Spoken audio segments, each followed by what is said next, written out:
now we're going to talk about our next topic, which is how to stand out from the crowd. When you see any online project, many people bid on a project, on bidding sites.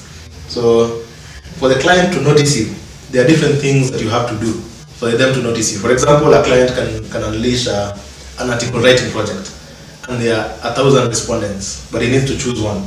So this topic is going to help you to be one of the people that they choose when they post jobs and you bid on it. So in short, you really need to stand out from the crowd in this business. So the first thing that you need to do to stand out from the crowd is to complete your profile.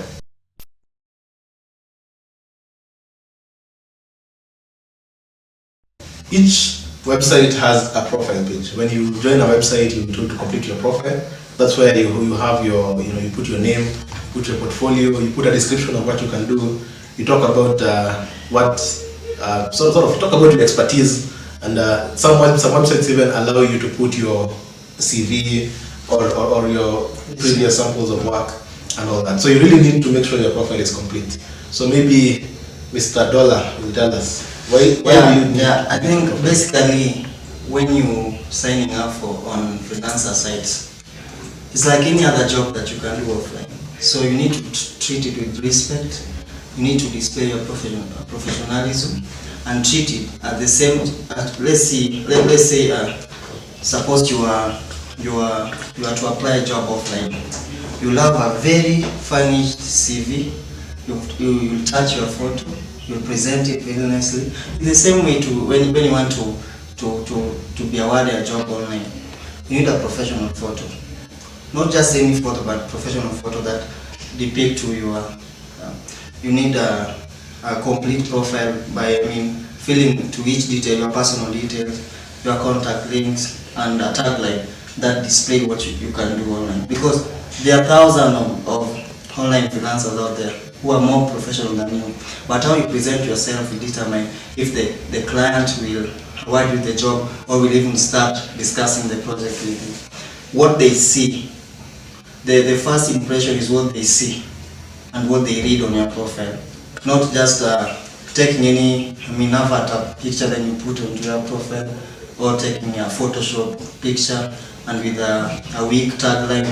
So if you are a web designer, you need to put a professional tagline.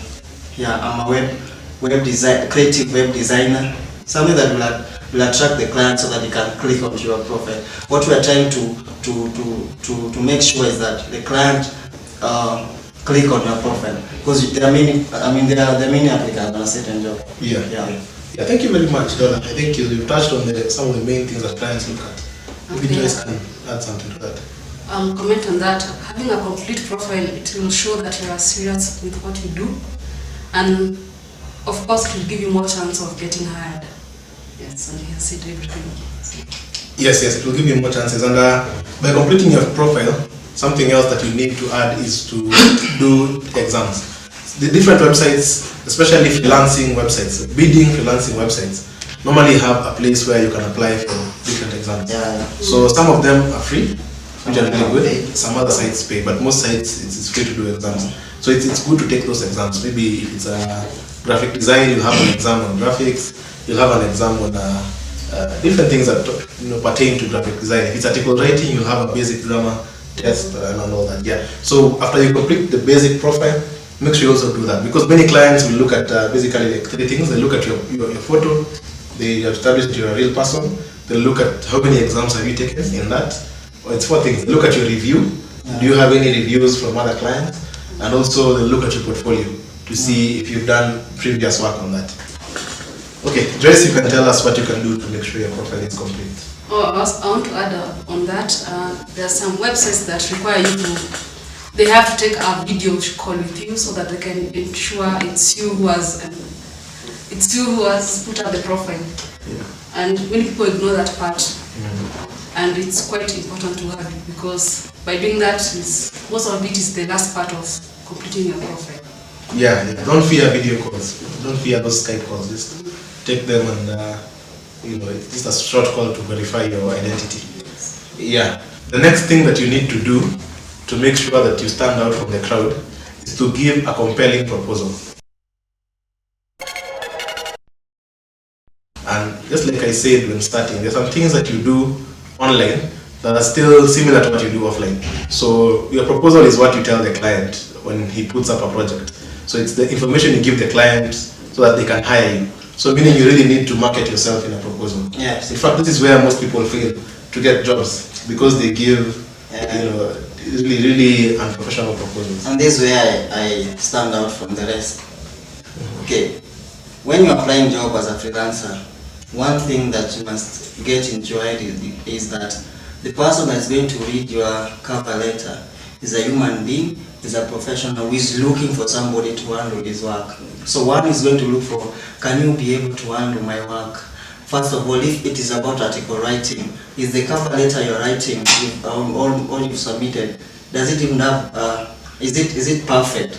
You're writing a cover letter, there spelling mistake, grammar, punctuation and everything, then you expect somebody to have it. It can't work. So what I advise freelancers to do to write a compelling proposal to contractor is first, avoid copy and pasting one cover letter like in every job that you see. Freelancers have tendency of copying and pasting the same cover letter. So when you bid on a job and you see this guy is looking for a web designer and he has specified whatever he needs. He needs somebody who can work on his HTML, coding, or website template, layout and everything. You should always address that. Hi, I'm Samuel. I saw your job on the dashboard. I have this expertise, I can handle this. I've done this, blah, blah, blah, 1, 2, and 3. If you need my portfolio, here is a link to my portfolio or attach a portfolio. This increases the chances of getting hired than the person that first he has copy-pasted the cover letter. The cover letter doesn't even address the job the client posted. So it is very important as a freelancer to take note on writing a specific cover letter that addresses the client's requirement and whatever that he has posted, so that you don't end up being spammed or delisted from the other applicants. Another thing is that as a freelancer, please address the client by his name or her name. Do a little research on the client. Don't just go, oh, I need this, blah, blah, blah. You simply copy, paste, attach, and send. No, you don't do that. You simply go to the client work history. You look at the feedback. At one point, you will see there's a freelancer who was mentioning by name. Hi Jude, thank you, it was nice working with you. I'm looking forward to another project. Take that as an advantage when you apply. Say, hello Jude, hello Mr. Jude, thank you so much, blah, blah, blah, blah.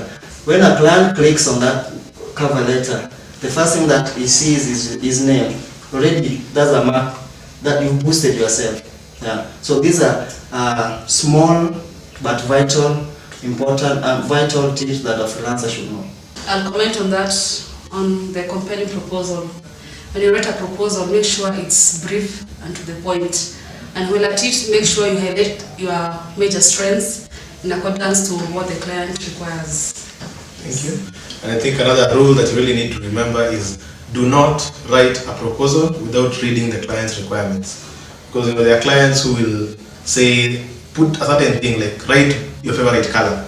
So if you just go and write a proposal without reading what the client wants, you end up missing the project just because you didn't read one specific part of the client's brief. Yes, so the next thing that you really need to do to stand out from the crowd is to include a sample. So there are different sites which give you, when you're creating a profile, they give you a chance, or rather a requirement to put up a portfolio. So you can put your best sample as your portfolio. But there are others also which will allow you to put up a sample when you're doing a proposal. So make sure you use the sample either in the proposal, in the website portfolio part, and also in the sample when you're doing a proposal. Yeah. I don't know if there's anyone else who wants to add anything. Just when he wants a sample on the job is about web content, attach a sample on web content. Don't attach a sample on fashion. Yeah, that's all. Yeah. Make sure the sample is relevant to what the client wants.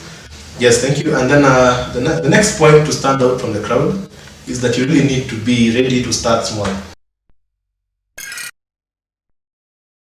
everyone starts from somewhere. Don't just expect to start working online today and next week you're making millions. Yeah, it's good to be ready to really start small. So maybe Joyce can add some juice to that. This is the point where most newcomers back off from working online because they expect to reach where you are within a week, within a day. It's impossible. Whereby you have started you have taken 2 years or more than to be where you are. So by doing this, you need to be ready to bid low. Yes. When you work online, and Yeah.